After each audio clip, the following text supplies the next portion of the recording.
different pictures of the sky, and this one guy had painted something on a, it was on a, what thing is you said hot things on? Trivets? Yeah. Yes, it was painted like this. And I thought, gosh, I wish I would have bought that. Just about this big. I thought, yeah, but there's something hot on it. But really, it was, the way he did it, it was just absolutely gorgeous. Yep.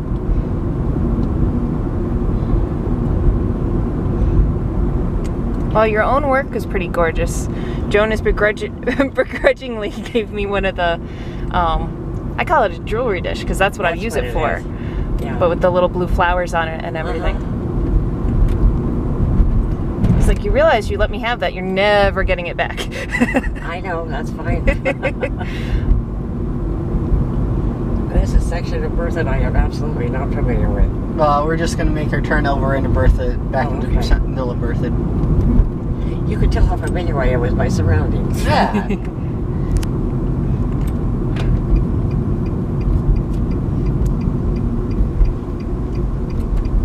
Oh, it was really cute because Sebastian asked me, oh, where did you get this? And I explained that you had painted it. And he goes, oh, can't you do that? And I said, no, honey, I can't. Because you did such tiny little flowers. Oh, yeah. I can't do them that small. Here we are coming back into the center of Berthoud. Oh, yeah. And we'll come up here pretty soon on 4th and that church where you got married. Uh-huh. And Carol was baptized there. Yep.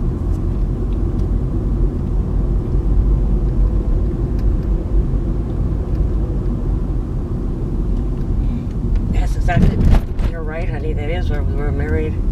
This is the bank where we do my banking. A lot of it right there. And the drugstore. It's like any old drugstore. That's where the doctor's office used to be.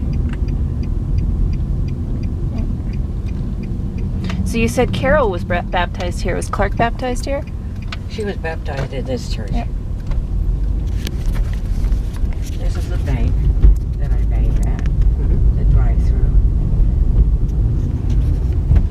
And I have no idea. There's supposed to be some apartments up there, but I've never been up there. Oh, Wendy and her husband used to live up here for a little while. Okay.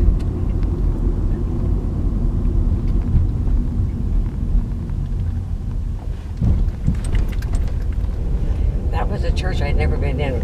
I used to try to vandalize it. I mean, other kids tried to. Right, yeah, of course. They never caught me. We had to do something mean sometimes.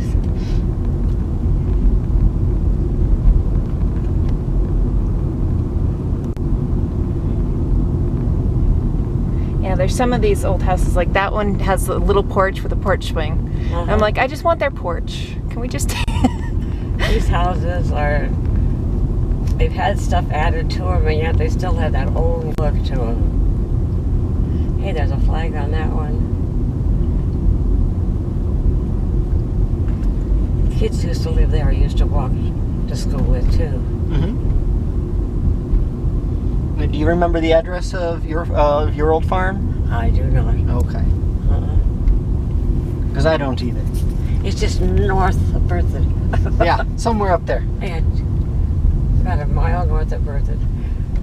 We went to that church. Well, Vic and I did, because Vic was gone by then. We would go to that church once in a while. We decided we didn't like it, so we went to another church. And I have no idea why we didn't like it.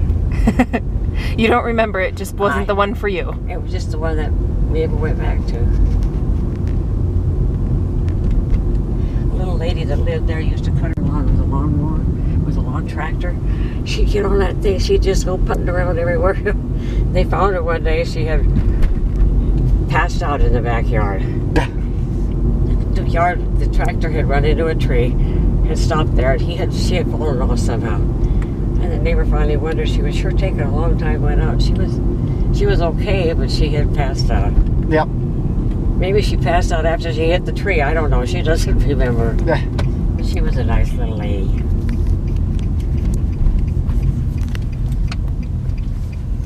And this corner is very familiar. Thank goodness. Now, was this road was here your whole childhood? Yeah. Or?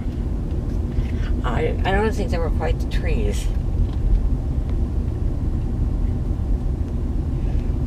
is a cedar drive, and then they had some other drives up there that were different trees that they named the drives.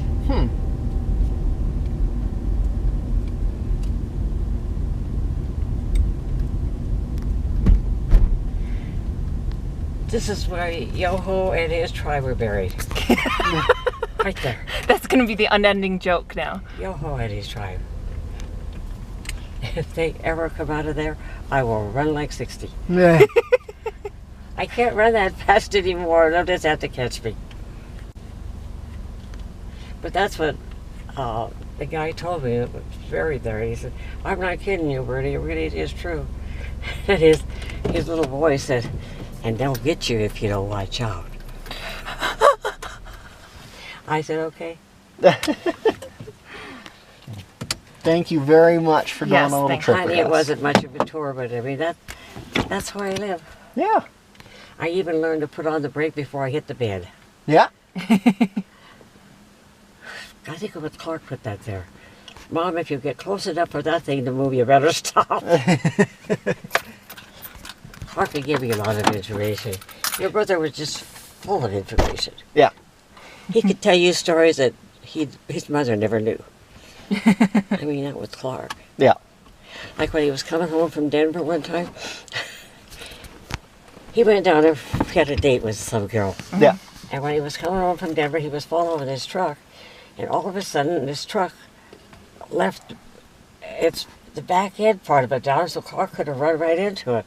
But then the truck went over and stopped, so did Clark. So then Clark came home and he said, woke his dad up. He said, I think you better come with me. I think I have a problem. And something had happened. This truck driver had a problem, so he pulled over and stopped. And he was scared to death that Clark was going to run into his carry-on and end up in the back.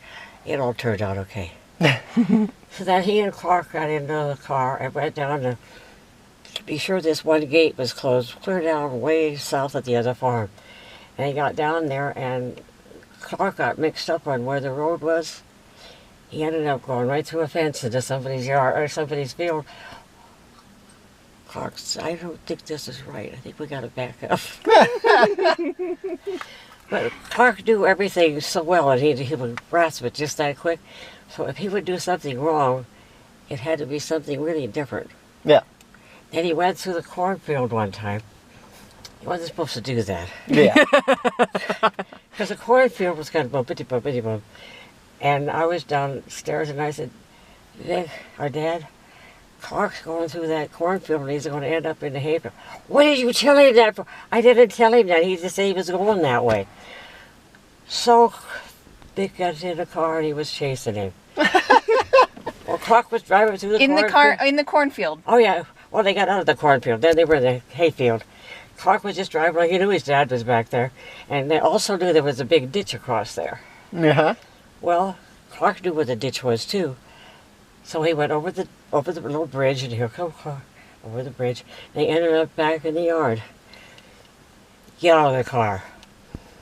I remember him saying that, and Clark said, okay.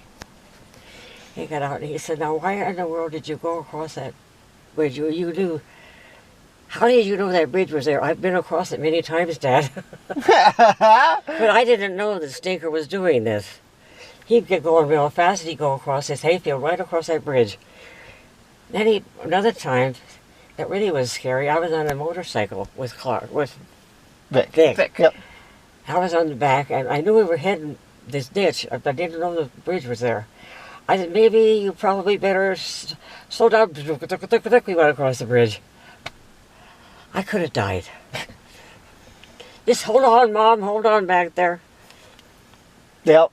What you're telling me is it runs in the family. Yes. Clark was something else sometimes. He'd come up and he'd be really honest. You'd ask him. Yeah, I did that. So then I was called to school one day. And they said Clark stabbed this kid with a pencil. So I said, I guess go ahead, let's get this over with. Okay, Clark, tell me what happened. These two kids had me up against the lockers, and they were beating on me. And he said I didn't know what else to do, so I reached up and grabbed his pencil and let him have it. So we ended up in the doctor's office. And Dr. Hart said he broke off a little bit of lead in his stomach. It's not going to hurt him at all. Yeah. He says, it might be best, Clark, if you didn't do that again. He says, however, it would be best if you didn't pick on Clark anymore. Well, Clark was small. Mm-hmm. And these guys were big, tall son of a guns. And that's the only thing he could do was grab their pencil and let them have it. Yep. Clark did not get into trouble. I did tell his dad. Mm-hmm. Well, I kind of had to. Clark said, well, and Vic said, you know, the guys had it coming. Yep. Clark used to give us a lot of heartache sometimes. He'd scare you to death. And then he'd laugh.